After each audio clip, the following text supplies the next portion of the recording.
Bom dia. Me pediram para que eu comentasse sobre alguns livros que me marcaram.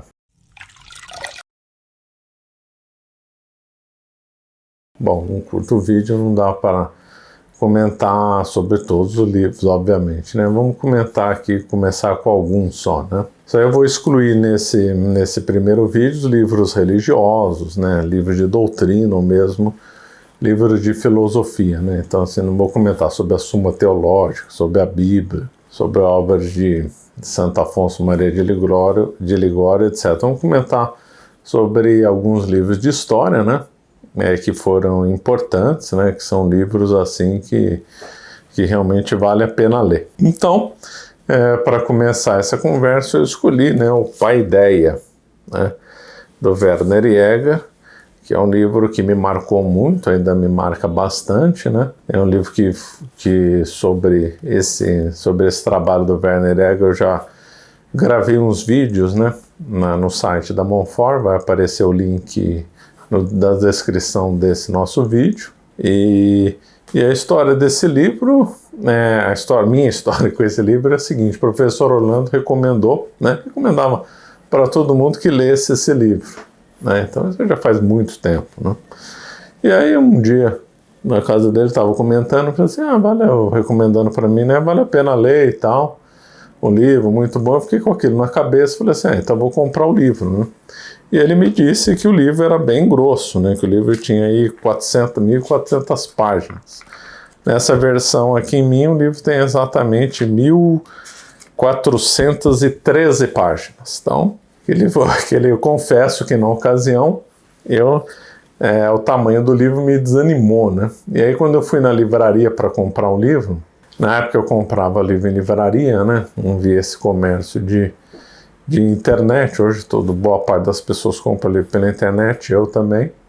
Aliás, abrindo um parênteses, né? As livrarias estão tão decadentes em termos de título, é impressionante. Há uns bons anos atrás, quando sim, livraria era um grande prazer, né? Muitos títulos interessantes, ficava sabendo das novidades pela livraria, num tempo que ainda nem tinha internet, e era muito gostoso frequentar a livraria. Hoje ainda vou em algumas, mas confesso que o nível baixou muito. Vamos que fechou um monte de livraria, né, no mundo inteiro, não só no Brasil, mas cada vez o nível está pior, está uma coisa assim assustadora, né? Bom, mas naquela época as livrarias eram melhores, e eu fui atrás desse livro. Só confesso, quando eu fui atrás desse livro, eu fui torcendo para que a livraria não o tivesse, porque eu estava com medo de enfrentar 1.400 palavras. Então eu cheguei na livraria na confiança que a livraria não ia dispor desse título. Aí quando eu perguntei para o atendente, infelizmente o atendente disse que tinha esse livro e ia lá buscá-lo para eu dar uma olhada. Aí eu tive uma outra visão, né, uma outra vontade. Eu acabei entrando numa outra torcida, que era que ele ia voltar com o livro, mas que ia apresentar um preço muito caro. Eu falei assim, então já imaginei, a desculpa para eu não comprar o livro vai ser que ele é caro. Aí o vendedor voltou, não só o livro estava lá disponível para venda, como estava com desconto e ainda parcelado em 3 vezes. Aí para mim foi a morte. Aí não tem jeito, vou ter que ler. Mas aí foi um prazer ler o livro, né? Um livro muito interessante. Para quem não quiser se aventurar aí na leitura de todos os capítulos do livro, eu recomendo aí as 100 primeiras páginas, que aí já vale muito a pena, né? Então o Werner Jäger, ele discorre sobre a formação do homem grego. Ele cita, né, os autores que a gente está conhecido no mundo grego, né? Ele comenta sobre Heródoto, comenta sobre Hesíodo numa profundidade e um ângulo que eu não conhecia até ler esse livro. Naquela ocasião, quando eu li o livro, eu achava que Aristóteles era o máximo do mundo grego. De fato, ele é o maior filósofo da história.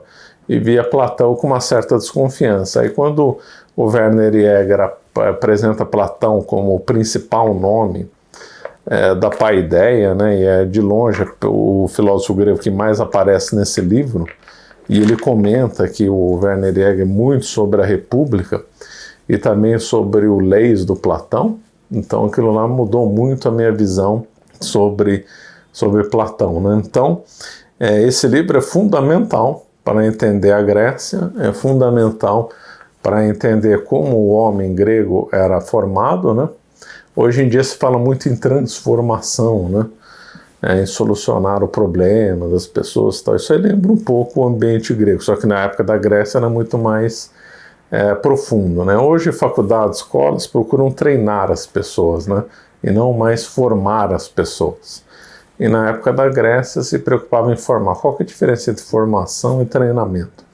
Treinamento é só ensinar uma habilidade numa pessoa, né? A pessoa não sabe fazer uma coisa, passa a aprender a fazer. Não está se preocupado se a pessoa fica mais ou menos virtuosa ao aprender essa habilidade, e também não se relaciona o aprendizado dessa habilidade com as virtudes, ou seja, transformar um ser humano melhor. Na Grécia, essa era o mote da educação grega. Então, a paideia da educação grega era justamente formar o homem, ou seja, se ele não era tão virtuoso, num caminho, transformar o homem, se ele não era virtuoso, se ele estava na beira do vício, para ter mais virtude.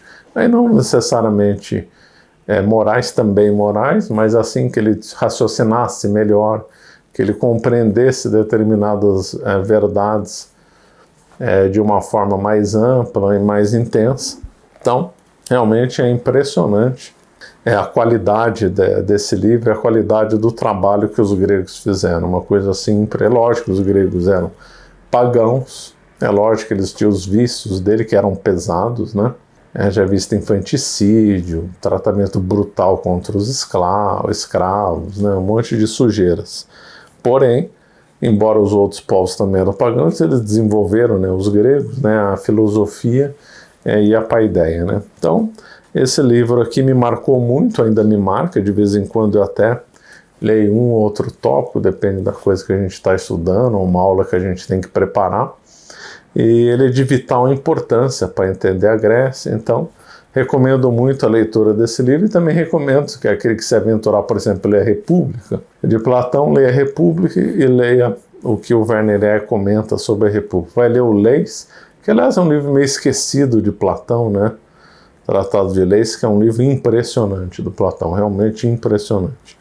E aí também lê o que o Werner Egger comenta sobre esse livro, né? Então, um livro marcante, eu não poderia deixar de comentar e começar a falar de livros sem citar o Paideia, né? Outro, ainda nesse mundo antigo, né, outro que me marcou muito, também eu considero obrigatório, é a Cidade Antiga do Coulonge, né? Cidade Antiga é impressionante, né? Ele destrincha bem como é que foram formadas cidades na Grécia, cidades latinas, explica muito bem como era a religião antiga, religião dos cultos aos mortos, que ao contrário do que é muito divulgado, que a religião dos deuses que a gente tem, Júpiter, Saturno, e para o mundo grego, né, Zeus, Poseidon, etc., teria sido mais importante do que a religião dos mortos. Não é verdade. A religião dos mortos, pelo menos durante boa parte da história dos povos da Grécia e de Roma, era muito mais importante do que desses outros deuses. Então o Coulonge, ele discorre isso muito bem, ele fala das transformações da cidade antiga, fala das revoluções, dá para fazer uma analogia, uma ponte com o mundo moderno, as revoluções do Coulonge. Então também um outro livro muito importante para ler sobre o tempo antigo, né, sobre o mundo clássico, né? Esses dois livros aí são fundamentais. Eu li o Cidade Antiga antes do Paideia. Cidade Antiga foi obrigatório para mim na faculdade, né? Então eu tinha lido antes do Paideia. Depois eu reli o Cidade Antiga para dar umas aulas no site da Monfort. Também vai aparecer o link, quem quiser interesse, eu também comento sobre o Cidade Antiga, né? Tá lá no site da Monfort, né? Então, dois livros aqui realmente impressionantes, né? Ainda mais sobre o mundo antigo, talvez o livro do Edward Gibbon sobre o Império Romano é muito bom o livro, né? Citado por todo mundo cita ele, né? É uma obra grande, lançaram uma versão mais resumida que vale muito a pena, né? Então é um livro obrigatório para o Império Romano. aí fica só no Império Romano. O único cuidado que tem que ter o Guiber é que ele é um entusiasta do Império Romano, então ele exagera muito as qualidades do Império Romano, né? Mas é outra coleção, né? Outro autor aí muito importante para se estudar, que é o Eduardo Gibbon, sobre o Império Romano. Nem dá outros, né, do mundo antigo, mas aí numa primeira assim conversa, né, nesse primeiro vídeo, então ficamos aí com essas 3 obras. Eu fico por aqui. Se você gostou desse curto vídeo, por favor, se inscreva no nosso canal, siga nas redes sociais. Lembrando que semana que vem eu farei uma masterclass sobre como estudar, né? Então aí eu vou apresentar, né? Não vai dar para esgotar tudo o meu método de estudo nessa masterclass, mas aí eu vou comentar bastante coisas sobre como estudar, como ler, como escrever, etc, né? Então, fico por aqui. Obrigado.